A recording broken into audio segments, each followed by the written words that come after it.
لمّا أبقى باحب أكلة ونِفسي فيها وعايزة آكلها وما باجيبهاش إلا كل فين وفين، آكلها فين؟ يعني آكلها في الشارع والّا آكلها فين أنا؟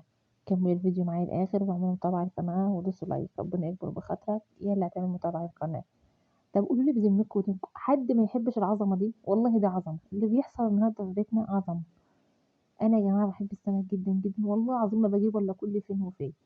يعني ممكن مرّة في الشهر والّا حاجة، ومع ذلك يفضلوا يقدّروا فيّا، إحنا ما بنحبش السمك، أنتِ بتأكّلينا على مزاجِك، هُم يعني بياكلوه بس بياكلوه وهُم متقدّرين، فطبعًا مش هاروح أجيب سمك وهاقعد أعمل لهم أكل تاني ونقعد نعمل هو تاكلوا معايا يا جماعة سمك، ورغم إن أنا باجيبه مرّة في الشهر، يعني ما باجيبوش مش كل يوم حاطة سمك يعني على الأكل، بس برضه لازمًا تسمعي زَن وتأنيب وكلام كده من تحت لتحت مش عارفة بيقولوا إيه ماما طبخين إيه ماما عاملة إيه النهارده؟ سمك، يا دي العكننة، يا دي النكد، سمك إيه؟ حد لسه بيطبخ سمك؟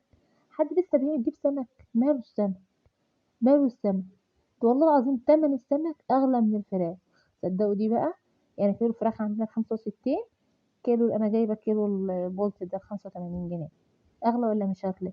بس ده أكل وده أكل وده أكل، وأنا مش هاقعد أعمل الصراحة 100 صنف أكل أنا ما فيش الكلام ده، إحنا نقعد مع بعضنا وباضبّط لهم والله العمل، فرّغوه سلطة بلدي فيها كل الخضار، جرجير، مخلِّل، طحينة، عيش، رُز سمك تلاقي عشان لو اللي نِفْسه في أي حاجة ياكل معانا، ومع ذلك برضه تفضلي تسمعي كلام ما لوش لازمة وكلام تقدير كإن أنا مثلًا حاطة مثلًا فول وطعمية، كإني مثلًا حاطة جبنة حادقة وعيش، والله أنا حاطة جبنة حادقة وعيش ما أسمع الكلام اللي أنا سمعته، وقاعدين برضه على الأكل كُلّه هُس، هُس ما حدش بياكل، كُلّه تقدير ما حدش طايق نَفْسه، كلوا ربع أكل كده أو خُمس أكل كمان، وقاموا خدوا بعضهم وقاموا ما حدش كمّل أكل، بس أنا كنت سعيدة سعادة غامرة، بس هُم نكدوا عليَّ عشان ما كلوش، أنا بعد كده هاجيب سمك على قدّي وأقعد آكل مع نَفْسي، واليوم ده يبقوا هُم بقى إيه يجيبوا أي حاجة من برّه ياكلوها والله هُم حُرّين مع نَفْسهم كده، يقضّوها ساندوتشات، يقضّوها عيش وجبنة مع نَفْسهم.